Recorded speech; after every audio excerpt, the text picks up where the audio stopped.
안녕하세요. 불가사리 추출 콜라겐을 활용한 항균 바이오 폴리머 식품 포장재 제조 프로젝트를 진행하게 된 LEP입니다. 그럼 발표 시작하겠습니다. 목차는 위와 같습니다. LEP는 지속가능한 식품의 대중화와 발전을 위해 만들어진 공모전 TF팀입니다. 자, 다들 오늘 혹시 텀블러 들고 오셨나요? 저희 오늘 플라스틱과 일회용품 사용을 지향하기 위해 많은 분들께서 텀블러를 들고 와주셨는데요. 이렇게 많은 분들이 알고 있듯 플라스틱은 생산 중 다량의 온실가스를 발생시키며 해양 중에서 미해세 플라스틱을 발생시켜 환경적, 생화학적 문제를 유발하고 있습니다. 이를 해결하기 위해 만들어진 대체 플라스틱조차 토양 및 해양에서 잘 분해가 되지 않고 이에 대한 재활용 세제도 미흡하여 환경을 위해 제작된 플라스틱이라는 의도와는 다름을 볼 수 있었습니다. 그럼 이 문제를 해결하기 위해 어떤 자원을 활용해야 하는가라는 고민을 하게 되었는데요. 저희 LEP는 이 답을 다름 아닌 해양에서 찾을 수 있었습니다. 해양 생물인 불가사리와 조개, 개껍데기와 같은 수산부 산물을 활용하는 방안을 고안하게 되었는데요. 강한 포식성으로 생태계를 교란하는 불가사리의 콜라겐을 추출하고 방치 시 토양과 해양 오염을 야기하는 수산부 산물의 키토산을 활용하여 항균성을 보완한 포장재를 제작함으로써 자연적 분해 능력을 상승시키고 탄소 배출을 대폭 감소시킬 수 있는 항균 바이오 폴리머 포장재를 제작하고자 하였습니다. 그 다음으론 프로젝트 과정에 대해 설명드리겠습니다. 실험에 앞서 팀원들과 프로젝트를 설계하고 포장 필름을 제조한 후 제조한 포장 필름의 기능성을 평가했습니다. 기능성 평가는 항균성, 생분해성, 인장 강도 평가로 진행하였으며 대조군인 일반 랩과 생분해성 미니를 제조한 필름과 비교 판정하였습니다. 포장재의 조성은 다음과 같습니다. 천연 물질을 직접 추출하여 제조하다 보니 제조 과정 중 여러 난관이 있었습니다. 첫 번째로는 필름이 굳지 않았습니다. 이 문제를 해결하고자 대학원 생분들께 자문을 구하고 팀원들과 관련 논문을 조사한 결과 콜라겐 함량이 부족하여 굳지 않았다는 것을 알 수 있었는데요. 때문에 가열 교반기를 활용하여 콜라겐 추출액을 약 1시간 정도 농축시켜 보았습니다. 이를 통해 포장 필름이 굳긴 하였지만 경도가 기대보다는 낮다는 문제점이 있었습니다.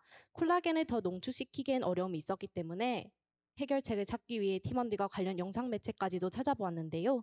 그 결과 연구에서 원하는 정도의 경도를 나타내는 카파카라기난 첨가 마스크팩을 발견하게 되었습니다.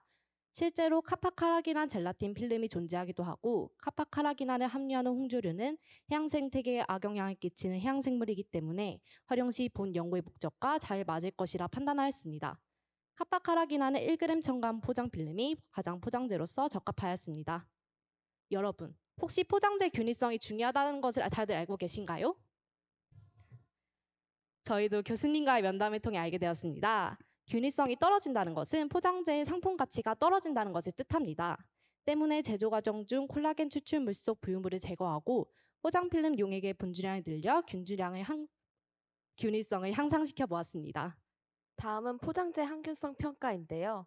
황색 포도상구균 페트린 필름에 정체불명의 푸른색 콜로니가 관찰되는 문제가 있어서 확인해 본 결과 푸른색 콜로니는 엔테로코커스와 바실러스였습니다.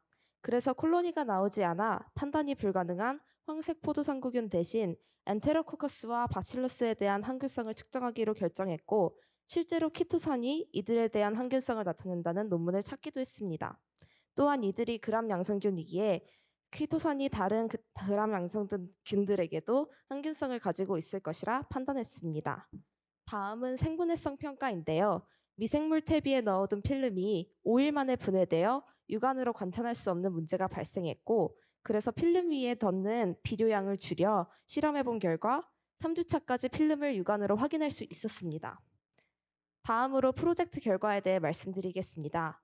우선 저장 실험 후 항균성 평가에서는 투웨이 아노바를 통해서 대표적인 식품 오염 직부균에 대한 항균성이 포장재에 있음을 입증했습니다.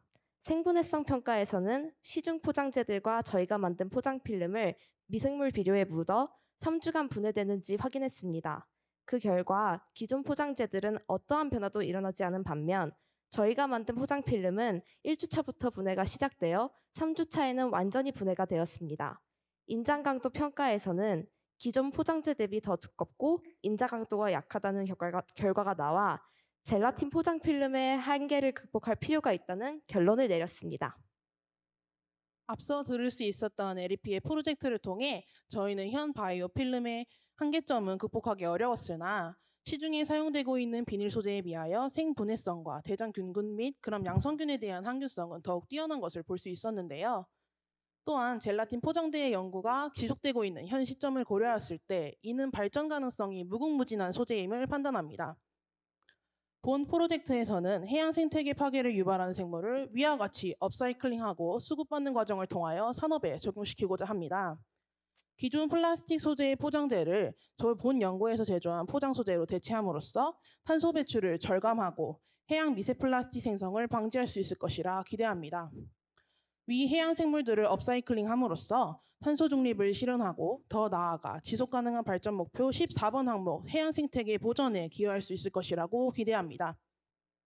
그럼 더 나은 해양, 더 나은 지구를 위해 저희 LEP와 함께 해주세요. 지금까지 LEP였습니다. 감사합니다. 감사합니다.